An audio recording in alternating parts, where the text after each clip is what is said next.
go status? T-minus 30 seconds. The Morning Mayhem. TPA script running. Second stage LH2 securing started. Ready for launch? Ready to embark on a national security mission for the United States of America. Newstalk 92. Range green. Igniters armed. Rofi ignition. KBU. 5, 4, 3, and liftoff. By to go to the partial thrust. The Morning Mayhem is on.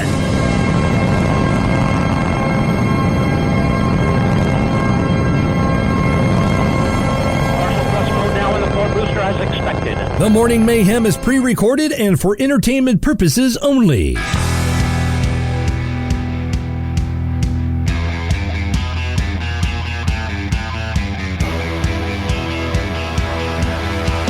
News Talk 92 KBEU, the news and talk of South Arkansas. Good morning here on this Friday morning, everybody. Yes, sir, it is Friday. Yeah, it's a Friday here. Ooh, that's a little too loud there. Y'all need to step back from the microphone. Y'all clapping too much over there. Yes, here it is on a Friday. It's a short work week, and we made it through the week. Now, we got to go for the long game next week, and well, there's no more holidays until Labor Day weekend, unfortunately. So we got to get through this, man, and we're going to get through it together. That's what we'll do.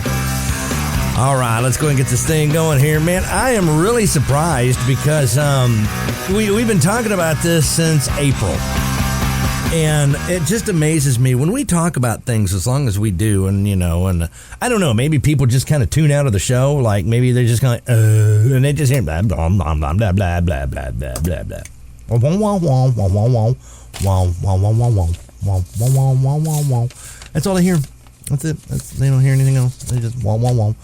Anyhow, Cooper's Law passed Tuesday, and that was an ordinance that was presented. It was a legislative ordinance, and basically it said a legislative ordinance setting up public access closure to all the boat ramps on the Ouachita River with locked gates above flood stage of 26 feet. Article 1, the Quorum Court recommends personal flotation devices while using the Ouachita River at all times. And then Article 2 is further designates a county judge to place throwable flotation devices at all public access points on the river, including Tate's Bluff, Knight's Landing, Sandy Beach, Riverwalk, Frenchport Landing, Spoon Bend, and any future public access points. Then Article 3 says further designates signage of danger alerts like green for low threat, yellow for medium threat, and red for a high threat, like dangerous and stuff. Okay, so to kind of recap here, way back when, once upon a time, is what happened is if I can find it, what I do with it. I did something here with it, and I got to figure out which computer I put it on. I can't remember. Okay. So what happened was back in April, which means it would have had to have been City Council on April 11th is when that was. So during the audience participation on that night, back in April, Lauren Glaze presented a letter to the aldermen stating that due to the 2 recent drownings at the time, the Ouachita River safety implementations and laws should be enacted. Glaze's letter suggested that the law be implemented on the Ouachita County, or in Ouachita County, that all people who enter the Ouachita River wear flotation devices, so calling for signage at the entrances to the river dictating the law. Now, I mean, it is state law that you have to have a flotation, you know, you're going to have a flotation thing, vest for each person on board.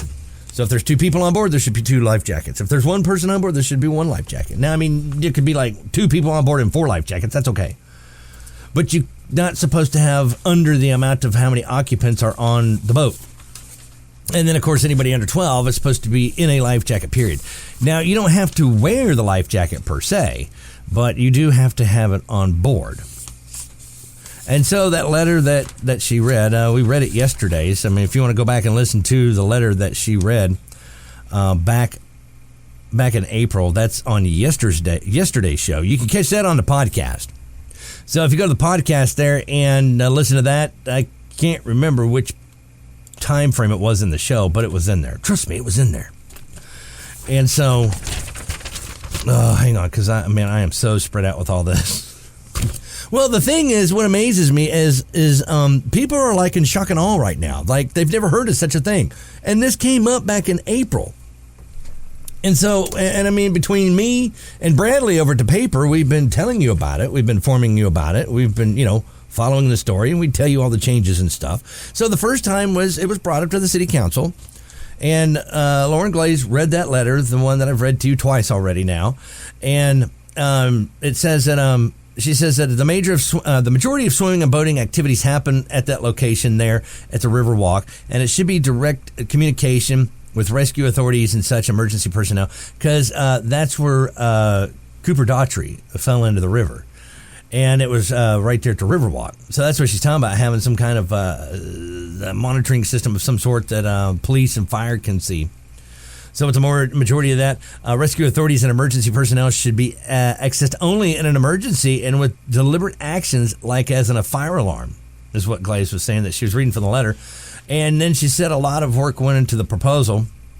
She said we've done a lot of legwork and research into the system. Sherry Stillman is definitely the brains behind this operation as far as monetary funding. That's not the issue. We have multiple people willing to donate fundraiser and support, and can't let this happen again. Now, Lott came in and said that the city can't really do anything, can't regulate this stuff because Mayor Lott was saying that he supports it and everything, but what they're asking for is out of the city's purview. So he was for it. It's just it wasn't within the purview of the city. So he said, I'd be willing to go in with you to the people in charge of the river. We're only in charge of the beach. And be willing to give you when you, be able to go with you when you stand before the people who have the authority to be able to do something about that. So according to the U.S. Centers for Disease Control, Arkansas has one of the highest rates of drowning deaths in the country, and approximately 1.78 drowning deaths per 100,000 people from 2015 to 2019. 2 local businesses already donated life-saving items for rescue in the Ouachita River following Cooper's death. B&M Painting, if you remember, donated 4 20-inch aquatic life preserver cabinets with throw lines. The life preservers would be placed at Sandy Beach and the Riverwalk, and they're there now. Let's see. So the incident with Cooper happened in March, I want to say. I believe that's when that happened, was in March. And then by April, we started taking action. So then, and before this, the stuff that Tupperville and B&M Painting did was long before this. This was shortly after they recovered Cooper from the river. So B&M Painting donated 4 20-inch aquatic life preserver cabinets with the throw lines. Then Nick Tupperville of Tupperville Insurance Agency, State Farm, also donated 15 water rescue throw devices. Each Camden Police Department patrol car will now carry a water rescue device consisting of a flotation device with a rope attached. So that's where that left off. Then, let's see. That was April. Hang on, I got to think of the timeline here. So that was April. So that means that we get into May, June. Okay, yeah, that would make sense. All right. So then May, what it was is that Steelman figured out where to go and who was in charge and everything of who could help and deal with the river. And so, hang on, because I got to find that one. I mean, I am spread out everywhere on this story. So, I don't need that. That's on the other computer. Hang on, I'm like on 3 different computers right now.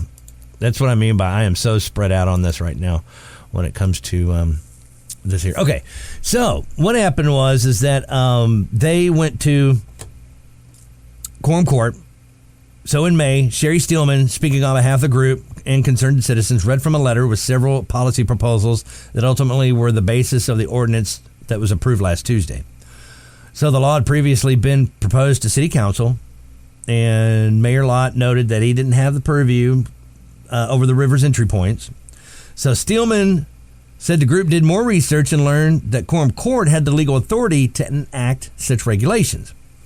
So Steelman also advocated for an educational nonprofit, the Ouachita County Safety Coalition, that would go into schools to teach river safety. And so with that, they went, let's see, so it came up, McAdoo said that he also did some research there as well. So what happened is it came up in June. And that was where we were telling you that it came up, and then, yes, because that was the June 7th meeting. So then we told you, what you missed out if you didn't go. And this was one of the ones that came up, was Cooper's Law. So Cooper's Law is what happened is it got voted down. So instead of tabling it like they usually would, usually in a situation like that, they would table it to say like, don't want to deal with it right now. I'm not sure. I'm not feeling it. Whatever, for whatever reason, they decide to table it, and it comes up next month for another read, or it may just sit there tabled. So the best thing to do in the situation was to vote it down, because family, Steelman, the other people who were involved with presenting this were not present. So they wanted to vote on it, and they didn't, because the parties involved were not there. So this meeting, which was the one for July, that's where everybody was there, and a huge group came out, the kids and everybody, and they were wearing matching shirts and stuff, and it was a vote 10-0. One was absent to pass the ordinance for Cooper's Law. So it passed on Tuesday. So been telling you about this story since April, and the paper has too. And what amazes me is that now it's just like shock and awe, because everybody's just surprised that this thing would come up. And so I got tagged in some stuff, because that's what people do. They tag me. They let me know. They're like, hey, Doc Bryce, you need to see this. Look at this, Doc Bryce. Look at what you're looking at, Doc Bryce. So anyhow, now there's a push for everybody to come to the next quorum court, which will be August 2nd at 6:30 at the district court. That's the one next to the sheriff's office. Because here's the thing. Supposedly people are upset that they're proposing to have gates that will be locked should the flood stage reach 26 foot or higher, 26 feet or higher. So the thing is none of this is enforceable for the most part. I spoke with Judge McAdoo. In fact, you know what? I've got an interview with him. It's a good interview, and we can get into that there. But right now, though, not at the moment, because I need to carry that over, because I need to have time to be able to do that. So it's a 12-minute interview there. So basically, is what it is so locked gates and stuff, and now people are saying that the county doesn't have authority to do that, because it's Game and Fish, or the Corps of Engineers, that has authority over the river. So you can't block people from getting in the river, and you can't stop people from doing that. And then the other argument is, you can put gates and stuff and things up there and whatever to keep people out of the river and stuff, but it won't, because people will still get up in there and everything. And it's true. We see what happens when the river floods and Sandy Beach goes under, right? And what do? They put those little sawhorse barricades up right in front of the drive, so you can't go down in there. And what do? Oh, not you, but what do most people do? They drive around the barricades, and they go down there and they go look at the water. Oh, look at the water. The water is so pretty. I love it. It's so pretty water. So, yeah, you could put those sawhorses out there, and just because they're there telling people, hey, there's danger down here, stay away, people will still go around them, and they'll do whatever it is that they do. So a lot of people were commenting about this and going back and forth, and they're just saying, hey, you can't do that. The county can't actually close a public waterway to boat traffic. What if it's launched in another county? What if it was launched from a private boat ramp? How do they know? And so they've got, people are asking all kinds of questions, and that's good. It's good to ask questions, and we're going to have some answers for that. of what that means. And how does that concern you if you're into fishing, hunting, and boating, and just recreational stuff, whatever. So talked to Judge McAdoo about that, and he explained that and everything, and then I've got that coming up here shortly. So another one was infringement of rights of the people, that some people feel that closing the river is infringing on their rights. And And considering I've been following the story since it first took place back in April, and I'm just reading the comments everywhere about this, and I'm like, it's like everybody's just blown it out of proportion. It's not just to, close everything off, and if you do, you can get ticketed or you can get fined, or maybe it's, it could be a jailable offense because you're trespassing now, even though it's a public access, and all kinds of crazy out there, just, speculation and going on. But come to find out, the people who are just losing their mind over this ordinance never even knew the ordinance was in presentation form until it passed. Now everybody's upset about it. That, now it's passed. Now everybody's interested and upset about it. So now people want to get involved. Anyhow, I got to take a break. We'll be right back. News Talk 92 KBEU.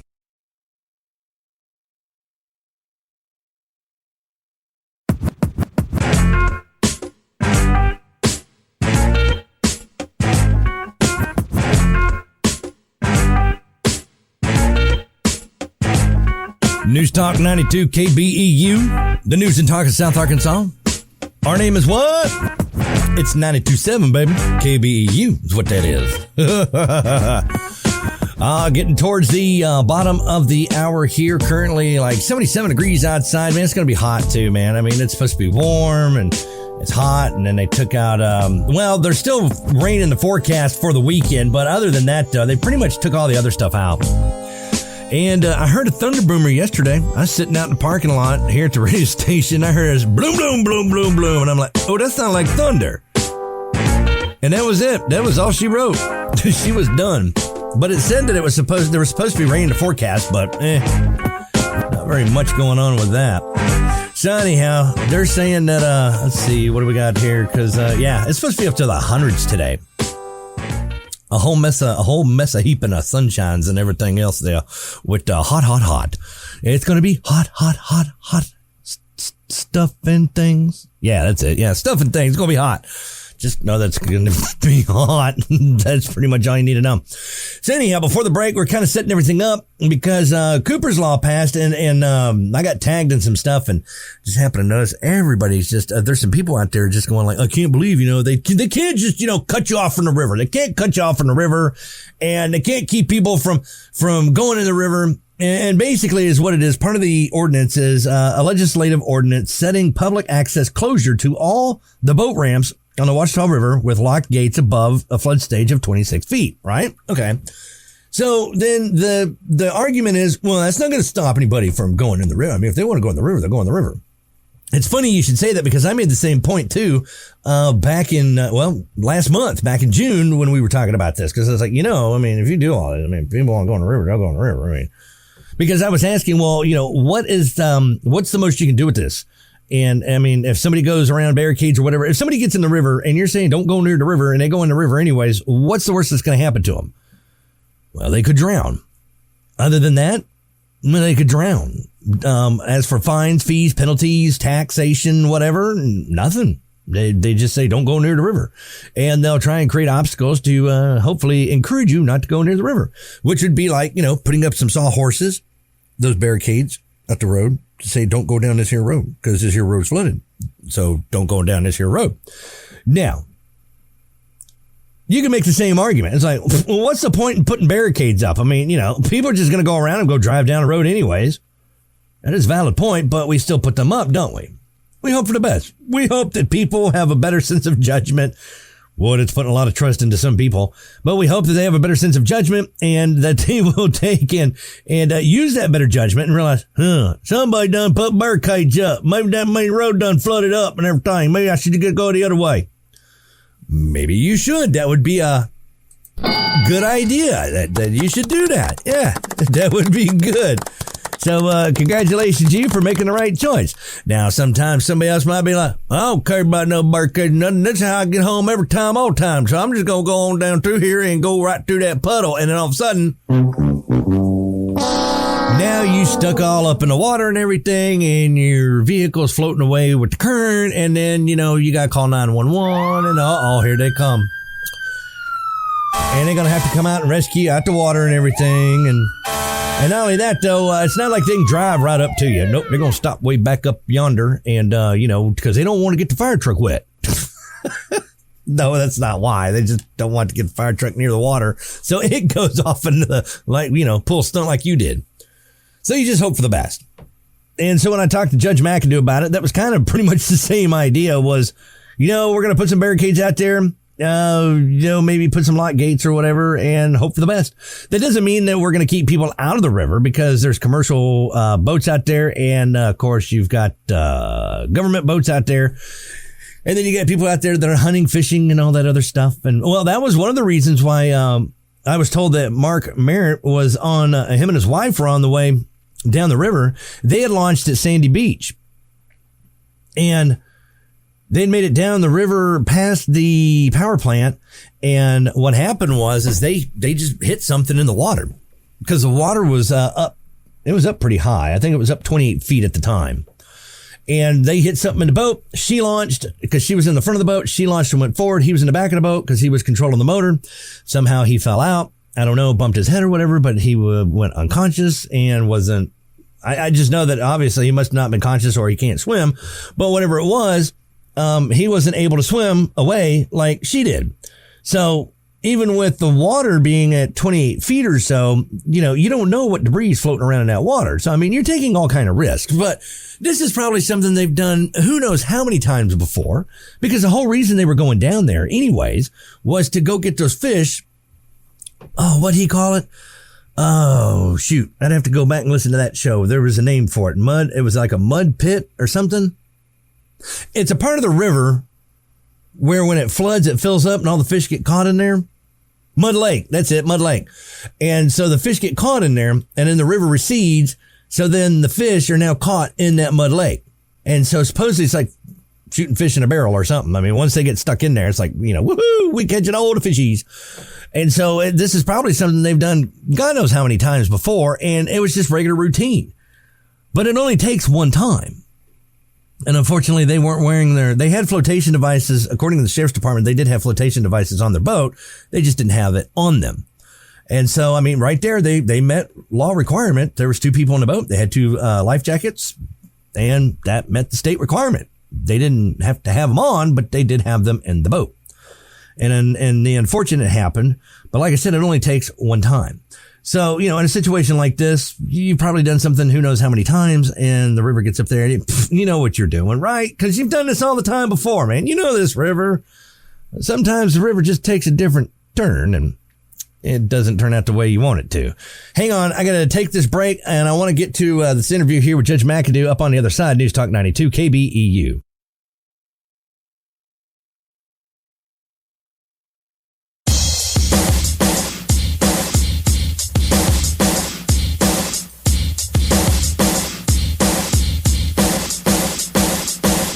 News Talk 92 KBEU, the news and talk of South Arkansas. More cowbell, baby. We need some more cowbell. Give it up. Give up that cowbell. Coming out of the bottom of the 6th, talking about this Cooper's Law thing. It passed on Tuesday. Now, it shouldn't be, unless you're just not paying any attention to what's going on here. It shouldn't be a stranger to you because we've been talking about this thing since last April. Or this past April, and it appeared at city council meeting for Camden, and it was Lauren Glaze who presented that and went through the whole spiel and everything. We've read it twice to you, so if you're curious what it is, you could go back and listen to tomorrow's show on the podcast. And I read that in full letter there, and so that way you can hear that again. By the way, don't forget about the podcast. If you're not familiar with the podcast, they are up there. You go to the station Facebook page, Radio Works. And when they are available, they will pop up there. That's a great place to get started. And once you get it going, you can always click subscribe, like it as well. And then that way, anytime a new podcast comes up, you'll get a notification that a podcast is ready and available for you. And you can listen to it on your favorite platform, or you can use it through your favorite podcast app, which will download it directly to your phone. So that way you can listen to it on the go wherever you go, whether you have internet access or not, especially if you work out in an area or you have very limited to no internet access. So we did all that, and the mayor said, nope, would love to do something with you, but can't because we ain't got no purview. However, though, wherever you go with this, be more than happy to stand with you and back you on that. And then they did some research and found out that Quorum Court actually has some kind of authority, a little bit of authority to at least make a difference here. And so they presented it to the Ouachita County Quorum Court. And that was, wait a minute, we're sitting here talking about Quorum Court and everything, and we're just totally missing the mark, man, because it's Quorum Court. It's in now session. Well, at least every Tuesday.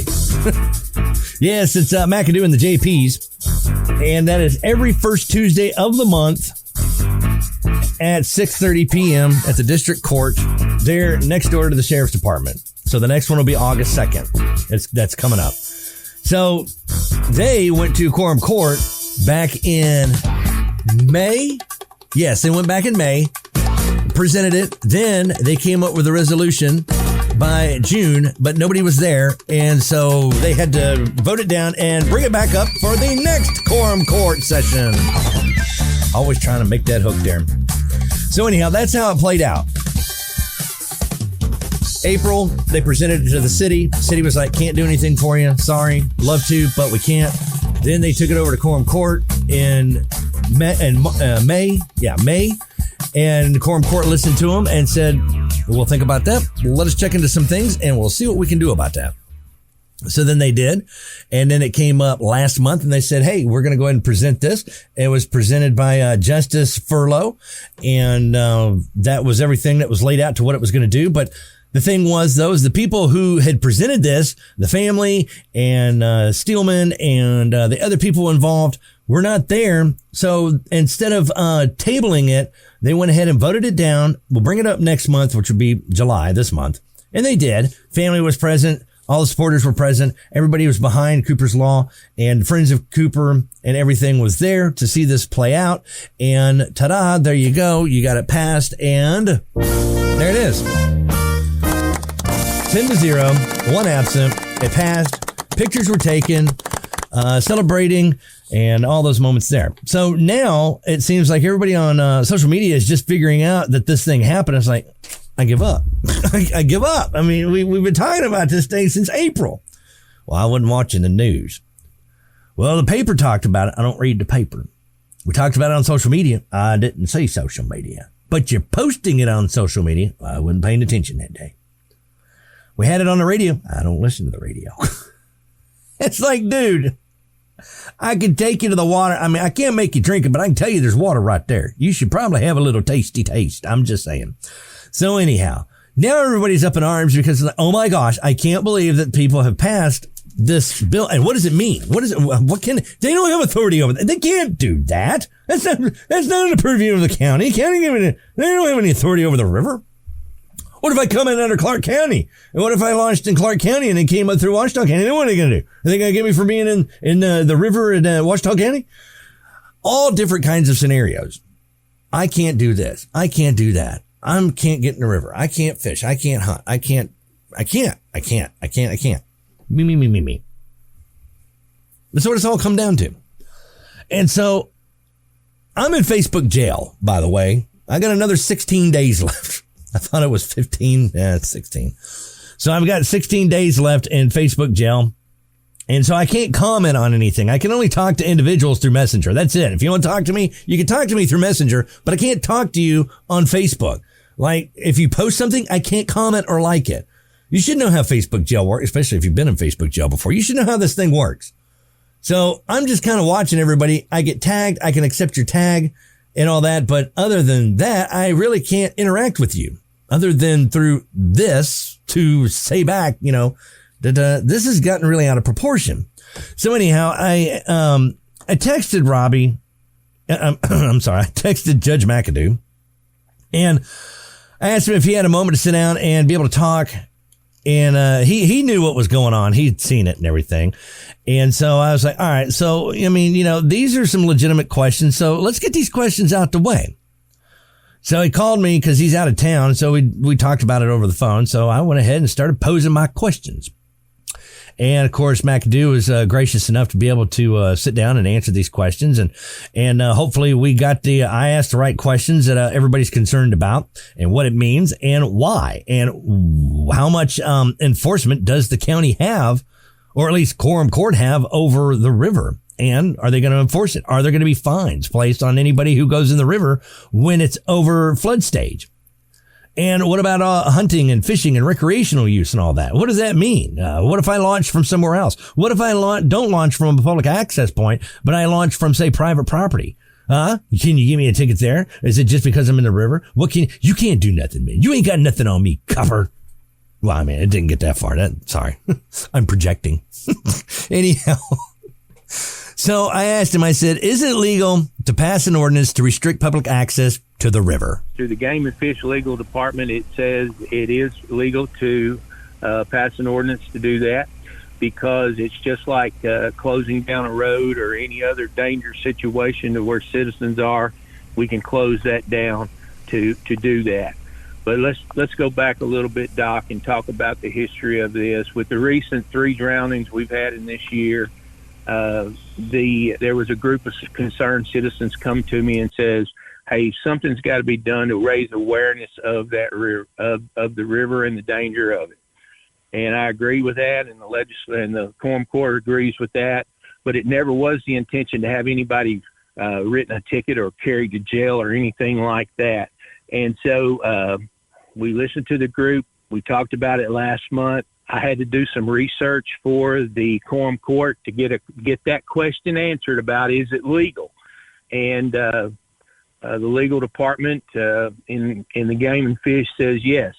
And matter of fact, they also said that they do it all the time on their management areas, where they have to close down management area roads when there's a danger ahead.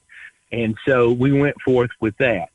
But we're going to have this month, we're going to have a subcommittee made up of the Quorum Court members and some citizens involved to actually talk about the guidelines for it. It never was the intention to lock people up. It was more to raise awareness at the access points, to where when that river is above flood stage, it's dangerous. And it's for the legislative action to say, hey, you probably know this, but we're going to post this here to say, hey, this is a dangerous situation, because in our 3 drownings, the Cooper's Law ordinance, it addresses flood stage, but you got to remember, in our first drowning of the year, the river was at an all-time low. A matter of fact, that's when the Camden Water Utilities was worried about enough water for their system. And so it was never the intention to, cut out anybody that uses the river as commercial fishermen are on there.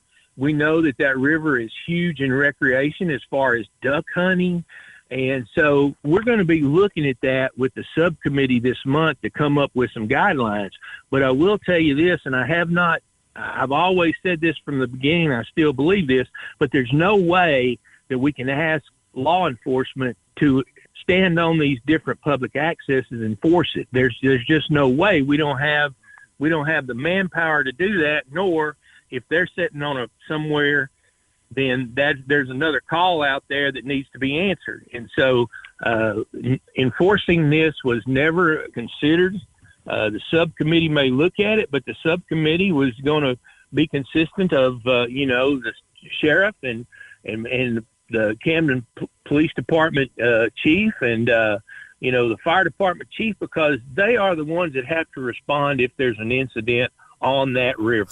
So then I asked him, what agency would enforce this? Should someone just go around a barricade? No one. And it's kind of like that turn around, don't drown. Right. Emphasis in the whole state. the same thing with Cooper's Law. It's stating to you, hey, here's the danger, here's the level of danger. People are going to, the speed limit is 55 on most roads, but people speed all the time. You know what I'm saying? Mm-hmm. But they do have troopers out enforcing speed.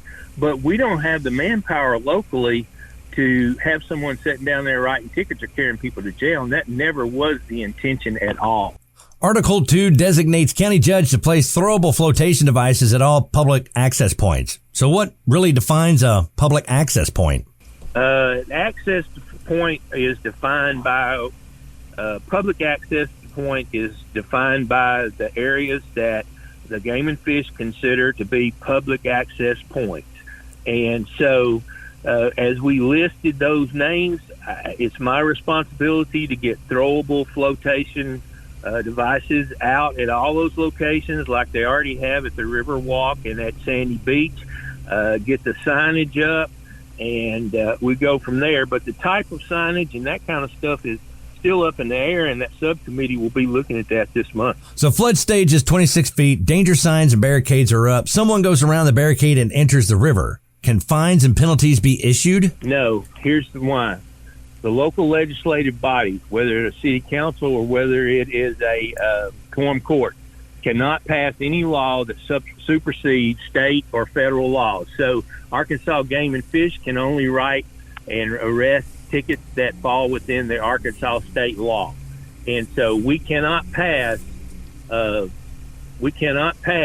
law locally that supersedes state and federal law. So this is just more of a suggestion based on the danger. Don't go near the river, but if you do, you're going to do it at your own risk, and you won't be facing any fines or penalties. No, that was never the intention, because the quorum court and myself, we can't force the sheriff nor the city police to get people on that river and look at that kind of stuff. Now the Game and Fish patrols the river often, and like I said, if there's a violation of state law, they will hold people accountable for that. So who has authority over the river then? When you say authority over that type of the river, it's got to be the Game and Fish, and yes, the Corps of Engineers, but because it's right here in the back door of the Ouachita County Sheriff's Department and the Camden City Police, then they have to do normal policing and rescue and that kind of stuff on the confines of that. But it is a flowing river. It is under the Arkansas Game and Fish guidelines, and it's under the federal guidelines. And when you talk about federal guidelines, you're talking about Corps of Engineers requirements. So then that's going back to where you were saying that if there's a dangerous situation, the county's authorized to be able to limit or block access to that because of a dangerous situation, then, which is what we're doing here. Like the barricades going up on the road when the road floods.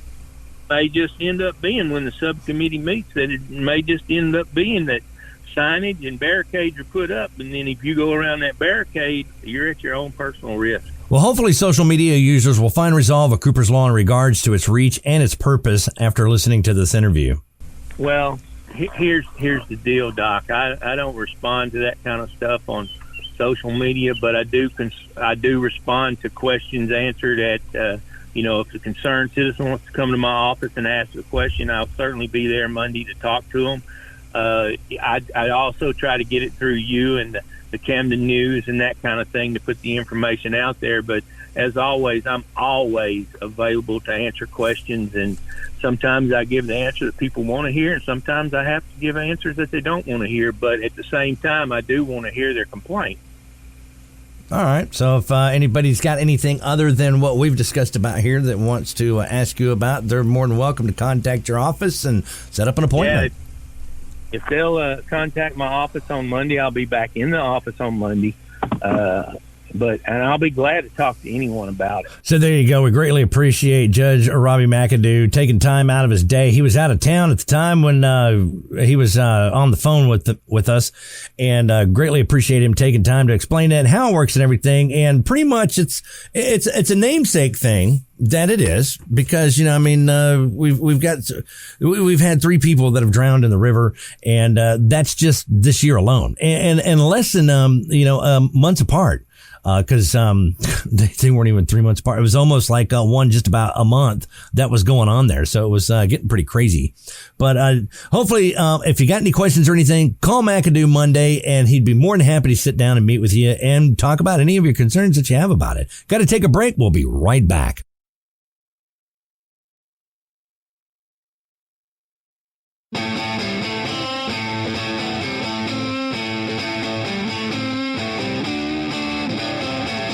News Talk 92 KBEU, the news and talk of South Arkansas. That should wake you up right there. Get that blood flowing, baby, as we hit the top of the hour. It's coming up.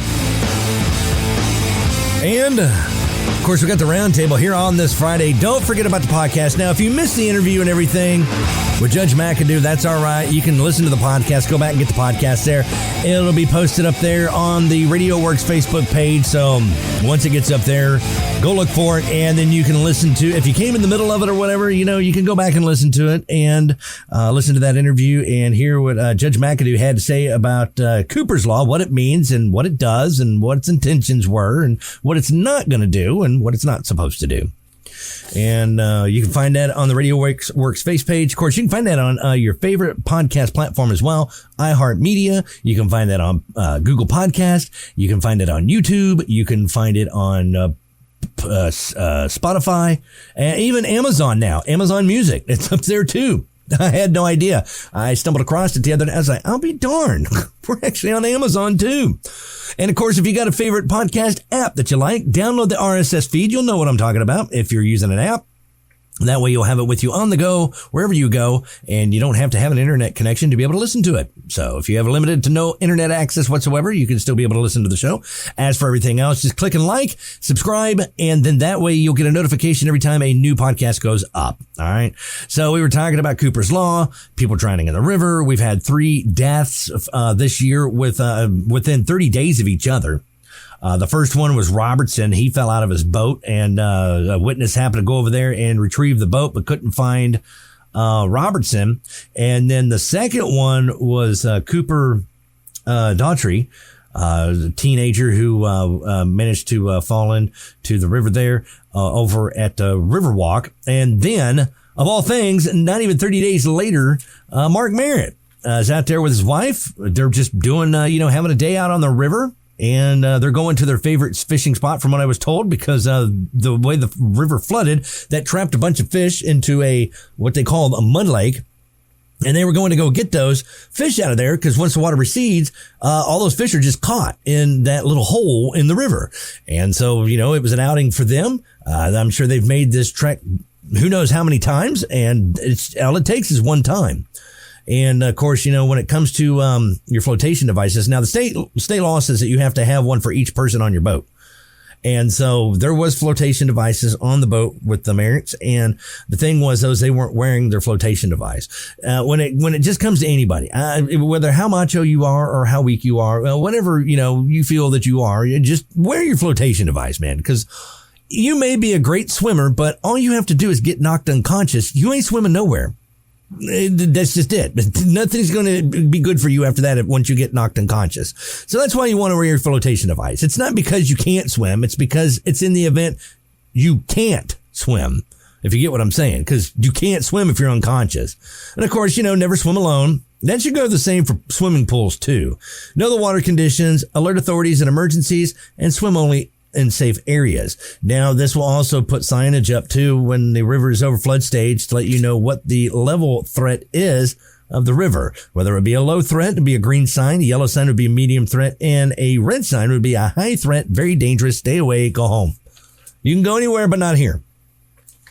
And so that's pretty much what Cooper's Law is supposed to do there. So if you missed the interview, it's on the podcast. Go back. You can get the full interview there with Judge McAdoo, and tell your friends too to listen in on the podcast as well. Speaking of judges and things that they can do and their authority and their reach and everything, we got burn bans that are going into effect. We were at 24 yesterday. Now we're at 28 counties here in Arkansas. So since July 4th, 28 Arkansas counties have issued a ban on open outdoor burning. Thursday morning, Pulaski, Logan, and Monroe counties became the latest. Of course, these bans will likely continue to be issued all over Arkansas. It's just a matter of time before we get hit here. And of course, it's all because of this increasing heat, drought conditions, which is increasing a fire hazard. So by Wednesday afternoon, number of counties under a burn ban went up to 25, mostly in the northern part of the state with Franklin, Johnson, Carroll, Marion, Searcy, Stone, Izard, Fulton, Sharp, Cross, Lawrence, Faulkner, Independence, White, and Greene counties added to Tuesday's list. To the west, Polk, P-O-L-K, and Howard counties are also declared burn bans as well. So your burn bans for Tuesday were set in 8 counties. That was Pope, Van Buren, Cleburne, Polk, Madison, Randolph, Craighead, and Poinsett. Faulkner County in central Arkansas is the most recent to declare a burn ban. So taking a look here at the list as we, you can, if you're not sure, you can go up to the thingy there, the thing of the thingy, you see, and you can, actually, where are we going? Oh, go to arcfireinfo.org. That's what I was trying to think of while I was stalling. Arcfireinfo.org. Go straight there. It'll show you all the burn bans that are in effect as of current. And of course, it's mostly a central to northern Arkansas that has all the burn bans in there. But over here, of course, you know where Polk, Pine, Hempstead, and Miller County are. It's over in our neighborhood. As for Ouachita, Union, Calhoun, Dallas, Clark, Nevada, Columbia, and the other ones around us there. No, not Hempstead. Who is that? Howard. I'm sorry. I said Hempstead was under. No, they're clear. It was Howard County. I confused for Hempstead. So anyhow, Dallas, and everybody else, Calhoun, and all that seem to be in the clear for right now. But it's just going to be a matter of time before that happens. And of course, we here at Radio Works like to keep you informed on what's going on in your news and in your community as well. So if you at least happen to check the Facebook page, if nothing else, I mean, if you're not going to listen to the local news or anything like that, at least check the Facebook page so you can go up there and see that there is a burn ban in effect when it does go into effect. And of course, sign up for Red Alert so that way you can get that notification as well. Text message or via phone or however. And paper too. Paper likes to help out. They're good people over there at the newspaper. And watch them too, because if there's a burn ban effect, they'll post it on their Facebook page as well, and they'll put it in the paper too. So that way it gets so frustrating when you sit there and you've been covering a story for months and you finally get to the end of the story or something changes big in the story and everybody loses their mind. I can't believe that happened. When did that happen? Dude, we've been talking about this thing for 4 months. Where you been? Well, I don't read the paper. We had it on the radio. I don't listen to the radio. Man, if you want to be informed in the community, I'm just saying, you really need to get your, that's not it. Where is it? Yeah, you really need to get your together and pay attention. Top of the hour news and local news next, right here in News Talk 92, KBEU, the news and talk of South Arkansas.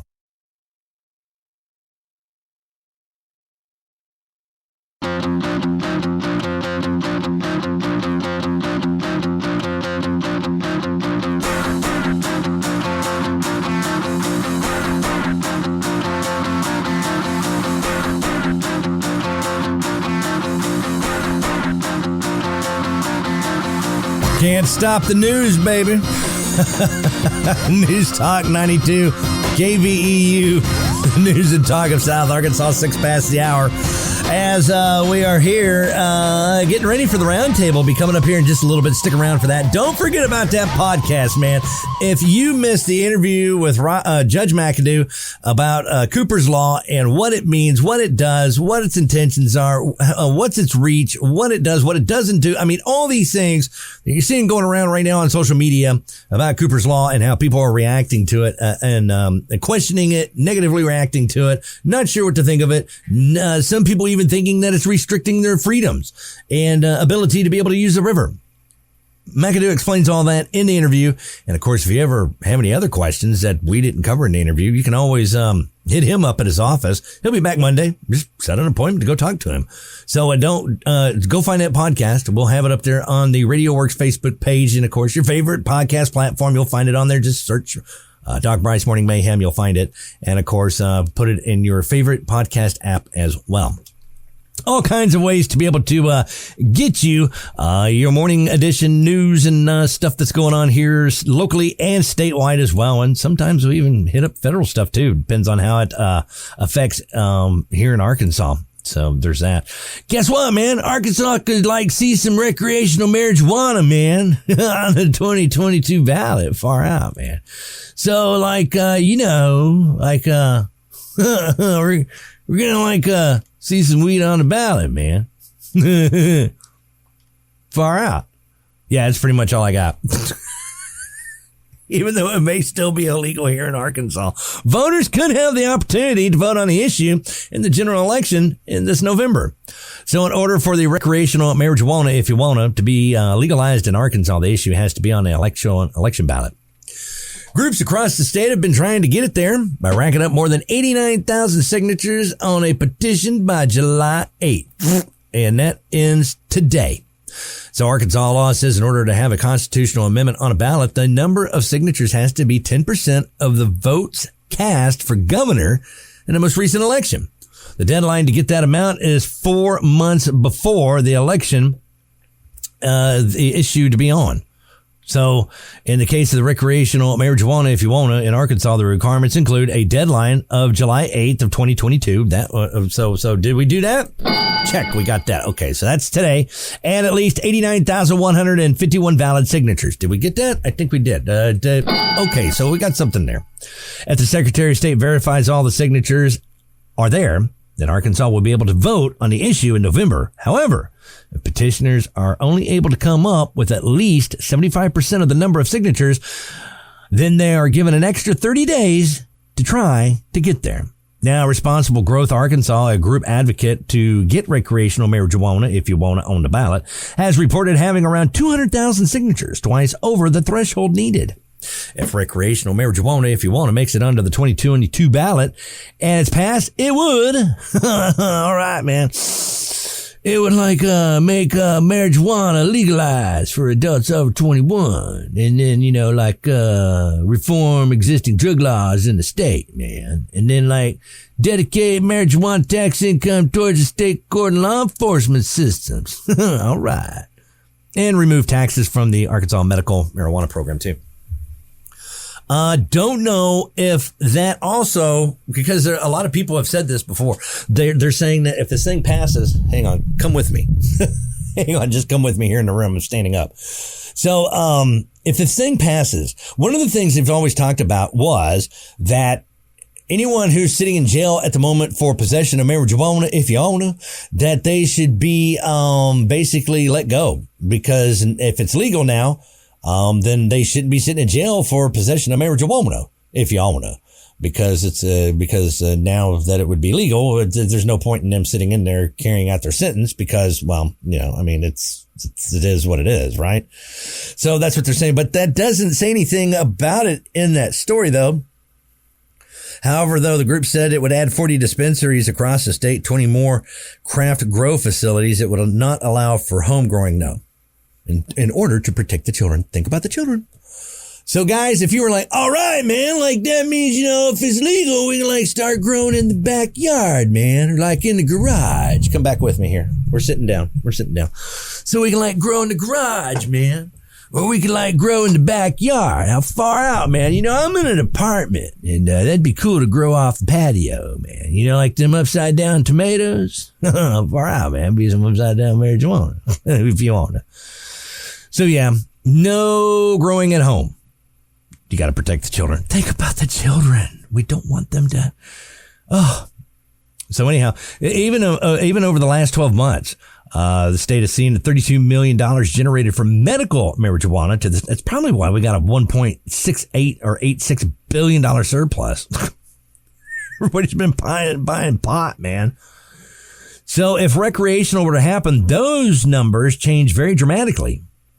The group also says that its amendment would remove the tax from medical marijuana patients and shift it to people buying it for recreational use. So those monies will go for law enforcement, drug court, and, drug school, and would also go to cancer research as well. So yeah, man, it'd be far out, man. So if you want to pass it and everything. Unfortunately, man, I mean, if you want to do the marijuana, I guess you can, but you can't do the meth. No. And I doubt very seriously it's going to show up on a ballot anytime soon anyways. Arkansas congressman's son got arrested for possession of meth. Uh-oh. Oh, no. No, not that. Yeah, U.S. Representative Steve Womack, he's a Republican out of District 3. His son was arrested in Rogers on July 6th for possession of methamphetamines. Yep, it looks like he picked the wrong day to not quit smoking meth, doing meth. We should have stuck to glue. According to an affidavit, police were asked to assist with a probation home visit on E. Woodridge Lane in Rogers. When police arrived, they found James Womack, 34, in downstairs bedroom of the home. The affidavit reports Womack tried to sit on a zipper-style glass case when police met with him. What you got there, man? Oh, this orange cylinder-shaped container is suspected methamphetamine inside a container? Oh, that's nothing, man. That's nothing. It's not what you think it is. So the police found what they were looking for. They looked inside the glass case and everything, found multiple syringes, small glass vial, and suspected meth inside of it. A metal spoon and another empty baggie with suspected meth residue, according to the affidavit. So, Womack was like, no, man, it's not what you think, man. It's not what you think it is, man. It's not mine. I'm holding it for a friend, man. So Womack was arrested and told police he was not selling meth. I ain't selling it, man. I'm using it. It's not mine, but I'm using it. But I'm not selling it, man. So the affidavit continues to say that Womack had 9 grams of meth in his possession. So he was transported over to Benton County Jail without incident. Womack was charged with felony possession of controlled substance, methamphetamines, felony possession of drug paraphernalia. $20,000 bond was placed on Womack's head. According to the affidavit, his bail is set at $15,000. Woo! That's a lot of money. Womack appeared in court on June 20th and was previously sentenced in April of 2019 to 9 years in prison after pleading guilty to 5 felony charges for drugs and guns. So, yeah. And let's see. And then a sentence involving one case from June 2018, which involved 2 counts of possession of drug paraphernalia, one of September 2018, which involved 3 counts of drugs, drug paraphernalia, firearm possession, according to court documents. So in May of 2020, Womack was placed in the Arkansas Department of Corrections ADC list of inmates being considered for early release in connection with COVID-19. Inmates considered for early release must not have committed crimes that were of the sexual sort and or violent, according to ADC. So, and then now, welcome back, everybody. welcome back, Mr. Womack. Yeah. Oh, looky who's come back home. Yes, he's come to visit us once again. Man, I hate that. That's terrible. Governor, the governor of Arkansas, he's, education officials discussed the future of Henderson State University. Yeah, it looks like Henderson State is in turmoil. And could be facing some issues there. So this is the one in Arkadelphia. They're pivoting to a new focus on workforce development to ensure the future of the struggling institution. They opened up a campus in Hot Springs not too long ago. Well, they actually did that before I moved here. University has faced financial hardships in recent years, accumulating into layoffs, 88 faculty members, and the elimination of, in May, of 25 degree programs, including English, math, and biology. Oh, that's why that biology teacher was making the meth and everything. That makes sense. Allegedly was doing that. Well, I mean, he did get charged for it, right? Didn't he? I think he did. The school was incorporated into the Arkansas State University system in 2019 after accumulating $78 million worth of debt. So in a news conference yesterday, old Gov there said the school is partnering with other colleges and high schools to help expand workforce training opportunities for students. And he says he has full confidence in the university's future. So they're going to go far and they're going to be fine.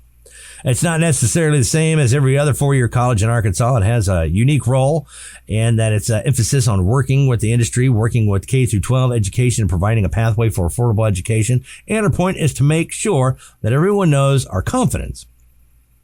That's what the old hutch there said. You know what they need to do? They need to get Dr. J out there. Dr. Morrison. I need to get him out there, straighten that place up. Maybe even adapt it to, fit like, I'm just saying, SAU Tech or something. Because, he really turned that school around, too. That school wasn't doing so good till, Morrison showed up. And then now look at it.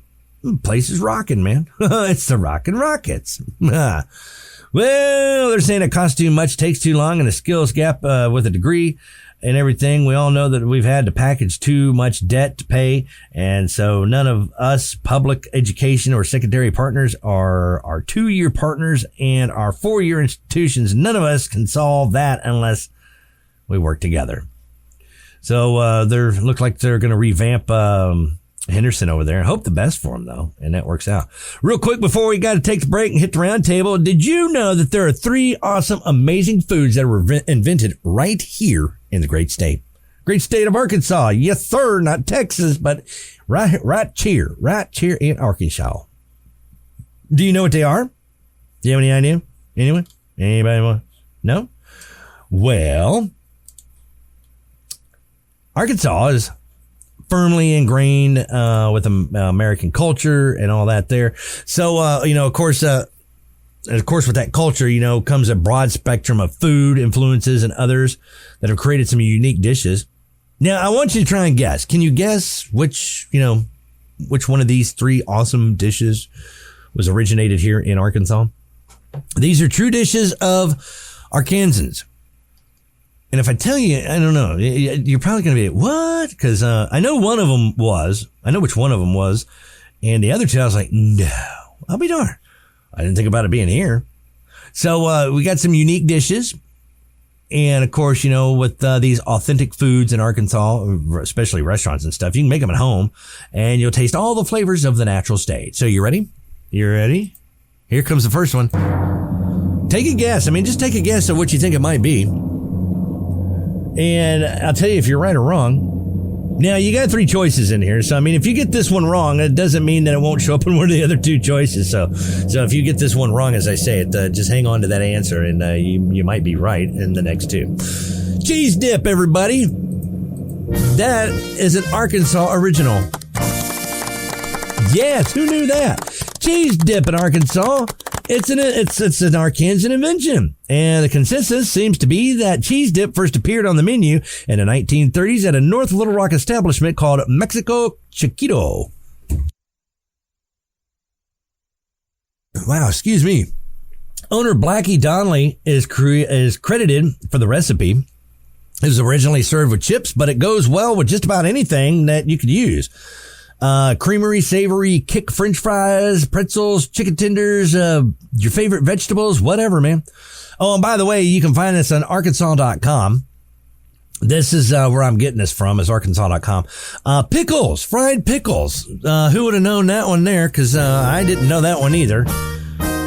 So if you said fried pickles, if that was on your list, you got that one correct. Now, they may sound peculiar, but fried pickles are a southern delicacy with a crispy, sweet flavor profile that everyone should experience at least once.